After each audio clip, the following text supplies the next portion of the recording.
Dear learners, Assalamu alaikum. Hope you are fine. You see, today's lesson is very interesting but confusing. তাহলে চলো দেরি না করে আমরা আলোচনায় চলে যাই।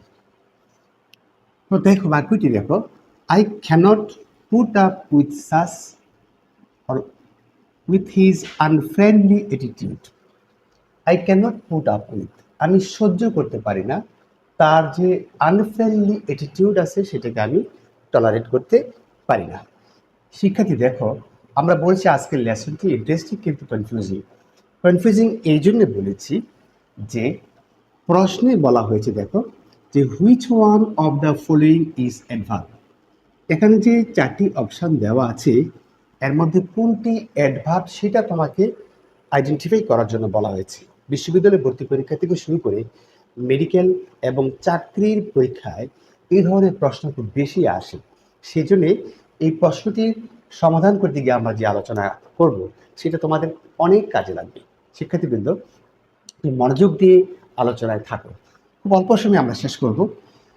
দেখো, যখনই অ্যাডভার্বের প্রশ্ন আসে, তোমরা চিনো অ্যাডভার্ব দিয়ে আমি একটা বিস্তারিত ক্লাস আগে করেছিলাম, পরে প্রয়োজনে আরও করব।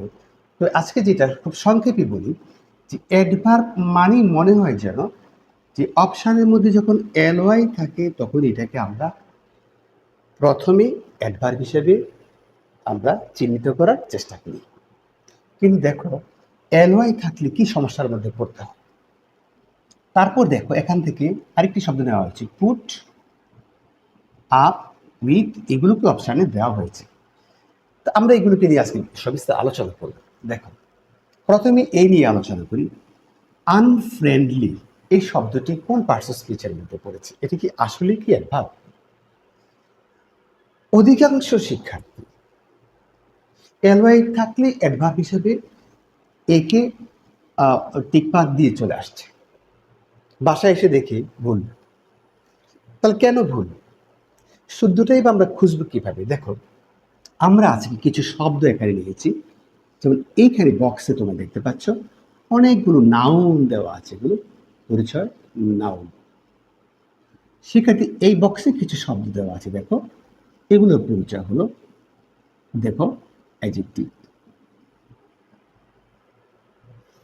এখন এই যে ফ্রেন্ড, ব্রাদার, মান্থ, কাওয়ার্ড এবং ডে, এই ধরনের যত নাউন আছে, নাউনের সাথে যখন এলওয়াই যুক্ত হয় তখন তার পরিচয় হয়ে যায় কি জানো? তখন তার পরিচয় হয়ে যায় অ্যাডজেক্টিভ। কিন্তু এই অ্যাডজেক্টিভের সাথে যখন এলওয়াই যুক্ত হয় তখন তার পরিচয় হয়ে যায় অ্যাডভার্ব। দেখো, ফ্রেন্ড এলওয়াই যুক্ত হওয়ার পর friendly, this is not adverb, this adjective, পরিচয় adjective. She is friendly, my teachers are friendly, okay? Brother, brotherly, monthly, cowardly, daily, এগুলো সব অ্যাডজেক্টিভ।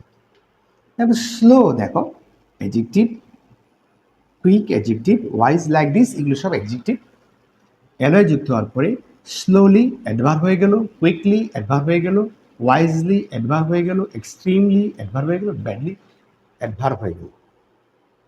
তাহলে একটা সূত্র আমরা শিখে গেলাম যে নাউন হলো আমাদের পার্সেন্টেজের মধ্যে সিরিয়াল নাম্বার 1, সাথে যখন এলওয়াই যুক্ত হয়, এলওয়াই মানে 2 যখন যুক্ত হয় তখন এটা হয়ে যায় 3 নাম্বার গ্রুপে চলে যায়, মানে অ্যাডজেক্টিভে চলে আসে, এই যে অ্যাডজেক্টিভ।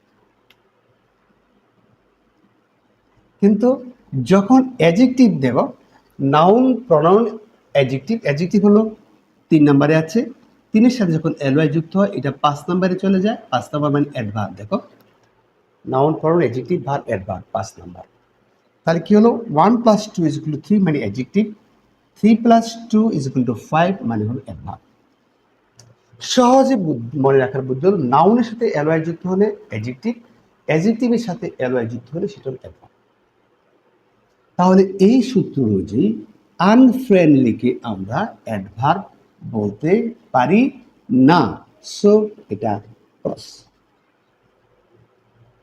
শিক্ষার্থী এবার চলে আসো। Put, I can't put, cannot you see here, this is model auxiliaries, can, could, may, might, shall, should, will, would, ought to, need, dare, must, এগুলো মডেল অক্সিলারিজ তোমরা চেনো এগুলো। তারপর মনে করিয়ে দিচ্ছি, মডেলের পরে ভার্ব ওয়ান বসে। আমরা জানি মডেল প্লাস ভার্ব ওয়ান, তাহলে বোঝা গেল এই যে পুট এটা হলো আমাদের ভার্ব ওয়ান, কিন্তু আমাদেরকে বলছে অ্যাডভার্ব কোনটি, তাহলে পুট এটা অ্যাডভার্ব নয়, দিস ইজ ভার্ব। ওকে, এবার চলে আসো উইথ এবং আপ, এই দুইটাকে সারা জীবন তুমি প্রেপোজিশন নামে চিনেছ। এটা আসলে এটার ব্যবহার বেশি ম্যাক্সিমাম প্রেপোজিশন হিসেবেই ব্যবহৃত হচ্ছে। এখন এখানে আমরা এবার এই সমস্যার সমাধান কি, আমরা অ্যাডভার্ব খুঁজে পাবো কোথায়? হায়, তাহলে কি অ্যাডভার্ব নাই এখানে নাকি? হ্যাঁ, দেখো অ্যাডভার্ব আমরা খুঁজে বের করব।